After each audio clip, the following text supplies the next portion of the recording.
What's up, y'all? Welcome back to the channel. Michael here, ChiCityYaker. I appreciate you for joining me on this epic YouTube record-breaking kayak fishing salmon video. I'm going to explain why, but first let me just say the reason why I'm voicing this over is because unfortunately on this outing, I had issues with audio. The microphone that I used on my GoPro just was acting up and it didn't record audio for some crazy reason. Thankfully, I got all the footage from the evening, so we're gonna do it OG style, and that's with me just kind of voicing over, giving you guys a play-by-play and share with you what was going through my mind and all of this. This was an absolutely incredible night because the fishing was on fire. I caught my 30-pound plus fish. I limited out on king salmon for the first time out of the kayak ever, and my total 5-fish king salmon limit broke 100 pounds of total weight. That is an incredible feat to do all out of the kayak, and I did broke all three goals in one evening. Insane. So with that being said, let's kind of start setting up and sharing with you what's going on. Now, I knew that on this particular day, the way the wind was blowing, the water has been warm for some time, warm enough that the salmon have been sitting towards the very bottom, hugging the bottom of the lake, and staying within the bottom 5 feet of the water, where it gives them a little bit of relief, but it's still warm enough that they're not really fully active, and there's small windows of opportunity when they do get active, and if you're there in the right time, then you're going to put some fish in the kayak. But I knew that on this day that the winds were going to be in the right direction, that it would be enough to get the fish active, and sure enough, we got a fish on. Now, normally when I start my trips, I'm going to start out trolling for the most part. I wanted to target, the active fish. I use that opportunity while I'm trolling to kind of scout around in the water, use my electronics to, see if I see fish congregated. Are they spread out? Where are they at in the water column? And on my first pass, we hooked up with our first king of this trip right here. Now, I typically fish in the evenings for kings. I just have come to realize that they're more active in the evenings. I feel like there's just longer periods of time in the evening where they will get active and bite. And here we got a small jack. Now, it's not uncommon for these smaller 2-year-olds, as you see right here, to come in and just for whatever reason be around the big 4-year-olds. And so that was actually, if you're gonna keep a king to eat, that's like the perfect eater. Little football, we threw him back, let him get bigger. Hopefully we can find him in about 2 or 3 more years, and he'll be a 30 plus. Now, there was one more fish caught trolling, and for some reason it wasn't captured on film. So we are already 2 fish in, sun has gone down, and now I'm jigging. And that's because in the evening we see a lot of these fish start kind of coming in from offshore, and they have these fish highways. And so what I'm doing is I'm sitting in an area where I know that they're passing through and just jigging. And as you see, we got a fish on. Now, that cooler water, I mean, the water temps drop down by about 2 degrees or so. That little bit of a drop is enough to kind of get them going.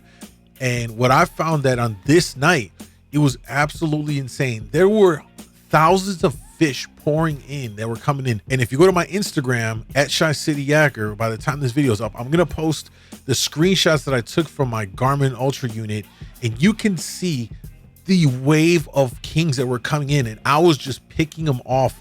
The jig is right in front of their face. It's a very low effort proposition for them to strike it because, one, it's right in front of them. They don't have to exert too much energy. It annoys them. They're territorial right now as they go through that spawning process, the mating ritual and all of that. So the jigging bite has been very, very, very effective when they're not trying to go and move around too much for the crankbite. So this fish that I'm fighting put up one hell of a fight. I mean, you're going to see here as it just drags me around throughout the harbor.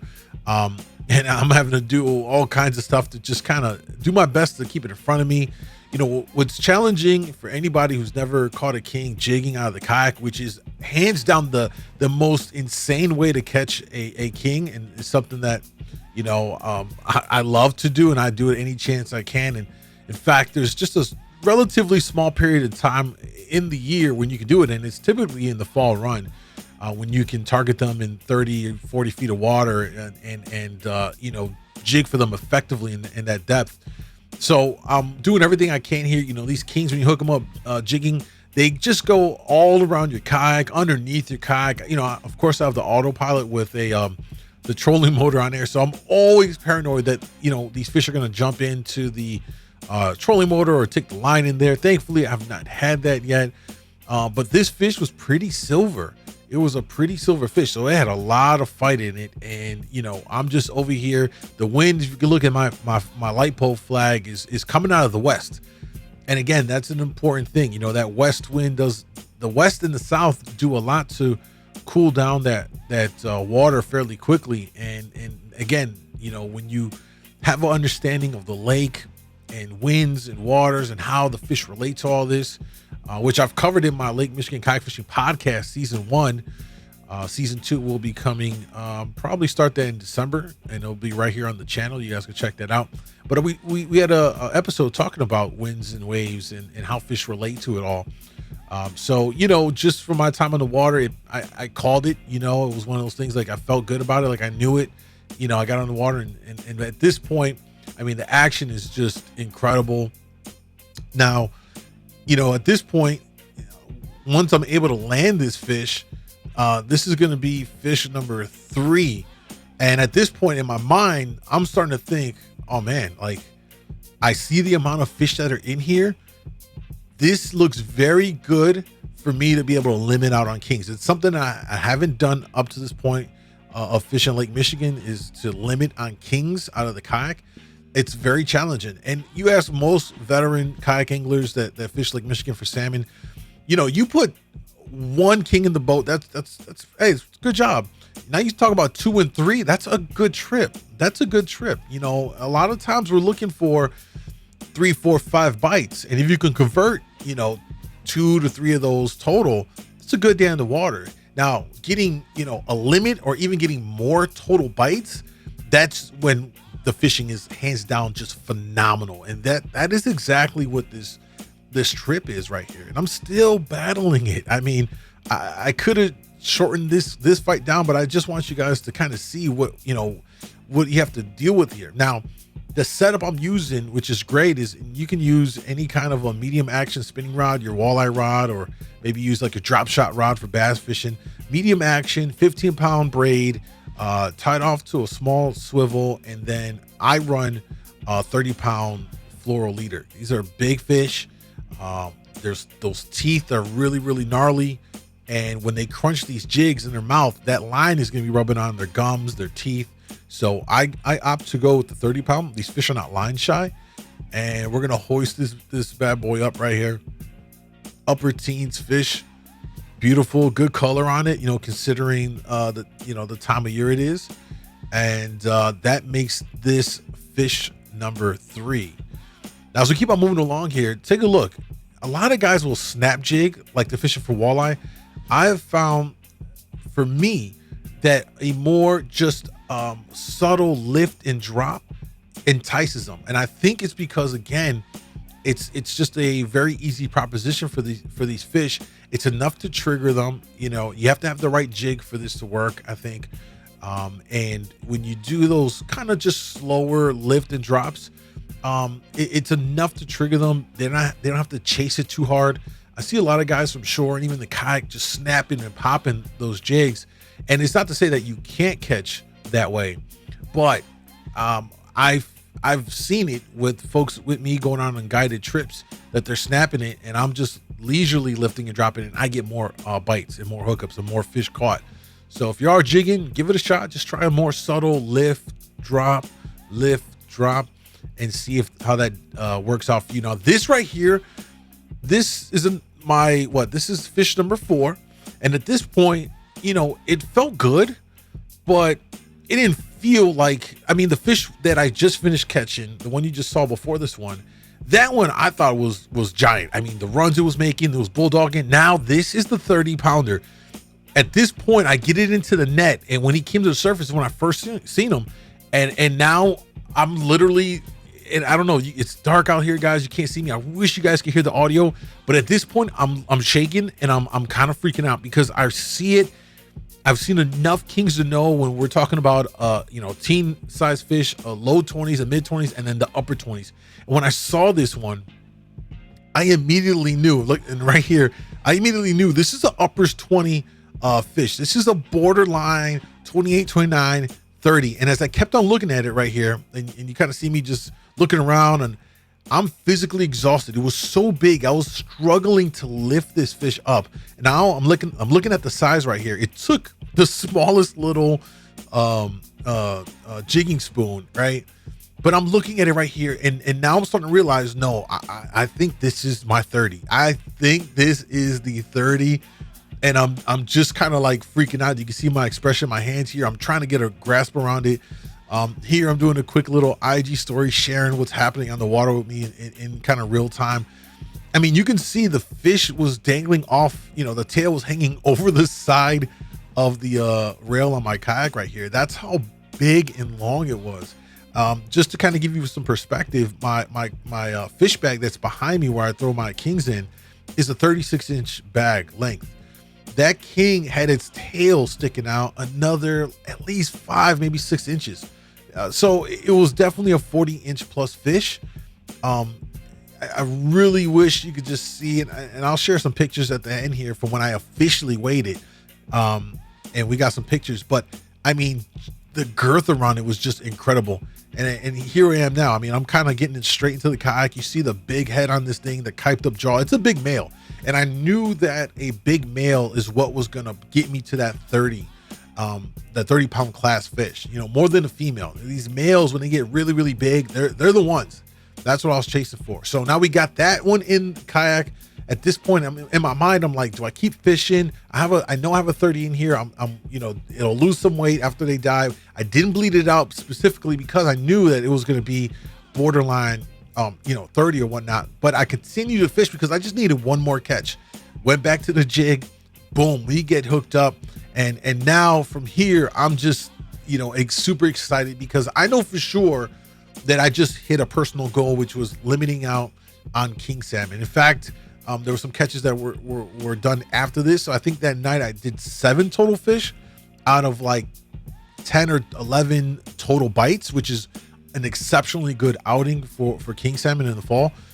And at this point, I'm just trying to not lose this fish. I want to be able to have my 5 kings so I can weigh them and not only hit my limit of kings for the first time, but I want to see if I could break 100 pounds of kings. That's a huge accomplishment. It's something that, even boat folks in tournaments are striving to do, put that much weight in, if they're doing a five fish, limit and all that stuff. So for me, I'm playing it easy. A big tip here for any of you that are looking to jig fish, when you hook into them, don't horse them. All right. Expect them to just take off on you.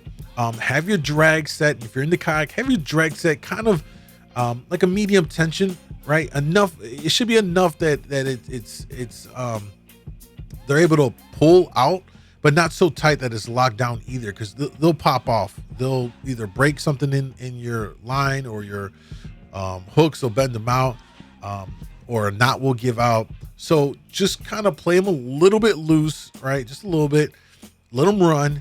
And remember, keep them in front of you as best you can. Now, it's sometimes easier said than done, because here I am, the fish is all the way behind me. I'm quickly turning around.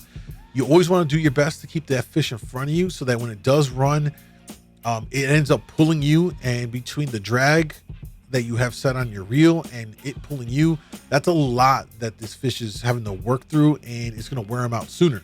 So you don't have to bulldog them. And it's a common mistake I see a lot of folks making when they're jigging for kings. They hook up and they're trying to bulldog them in. You're going to break your stuff. So hook them up, keep the tension at all times. Sometimes when they hit on these, on the jigs, these hooks are not always in their mouth. Sometimes it can be on the corner just because they swiped at it. You could catch them foul hooked around the jaw sometimes, or in the head, and or even in the body. That's happened to me. And those fights are going to be more intense because they're not properly hooked. So in those situations, that's why you just want to play it smooth. Let them do the thing. You see me here. I'm just picking up the slack as I get pulled. It's towing me around. And as it pulls me closer, I'm just reeling it down, keeping the tension, letting the fish wear itself out here. And soon enough, we're gonna get this bad boy up into the kayak here, and have ourselves our limit. And man, it just in my mind, you know, as I'm reeling this fish in, I'm getting close to netting it. I'm just thinking to myself, this is about to happen, man. This is about to happen. Let me just not screw it up. You know, the chance for you to screw this up is going to happen when it comes to net. The fish is close to the kayak, it gets skittish and spooks. And at this point, I'm just trying to make sure that it's wore itself out. When you see how the fish is acting right there, it's kind of on its side. It's just, you know, lazily moving around. I knew like we're ready to go, and bam, that makes fish number 5 for my king salmon limit out of the kayak here. I'm gonna pull it up and take a quick look, and then we're gonna go back to the house where we kind of did our own unofficial weigh-in. So check this out. All right, guys, I am back home, and I know this video is probably a little bit all over the place. I'm still shaking. I believe I have a 30-pound fish. So what we're gonna do is we're gonna pull the fish out the bag. We're gonna get the weight of the big fish. We're gonna get a weight of the total 5, my big 5. This is a big bag limit. This might be a new YouTube kayak fishing king salmon big 5 like record. I don't know. I'm just gonna say it is. So let me go ahead and pull out this first fish. In fact, let me give you a closer look. All right, sorry about the lighting, guys, but here's the bag. One, I love this fish bag. This is amazing. Great for the kings. It's on my Amazon shop, so if you want it, you can go get it in the link below. It's incredible. 5 big kings are in here. 5 big kings. I know the lighting's not great, man, but 5 of them. So let's go and pull them all out. Oh. All right. You guys got it? We are at, what is that? 30.6. I can't even begin to tell you how good it feels inside.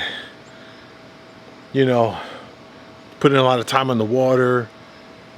You know, over the past year, my knowledge of Lake Michigan has just increased significantly. So this feels really good, putting things together. I knew today the winds were going to be blowing strong enough that I knew that it was going to cool off the water, and it cooled off the water by 1.5 degrees, close to 2 degrees, and that was enough that these fish pushed in, man.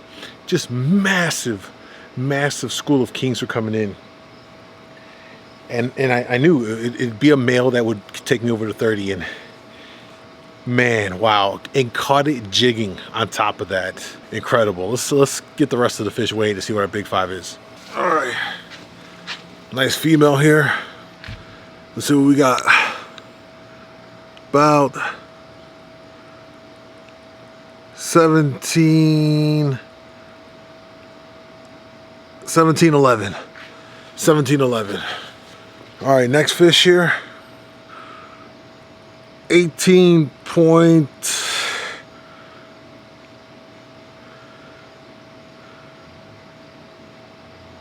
All right, this fish here is 17.7.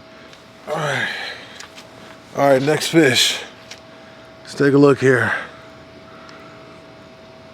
We got another 17.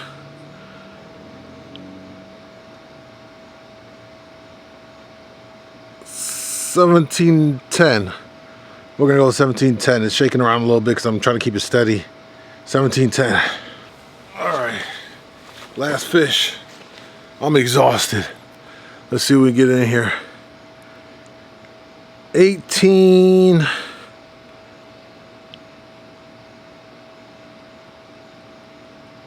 18.2. We'll go 18.2. 18.2. So the math on all of that, and I don't remember what I just read here, so I'm gonna rewind and play back what I just said for all 5 weights, and that's the total. That's the total 5 fish, including a 30-pounder. Guys, that's a wrap for this video. What an incredible fall run. Hope you guys enjoyed it. Now I gotta go clean fish. I don't know. Maybe might even get this thing mounted. I don't know. But thank you guys for watching. I'm out of here. Later.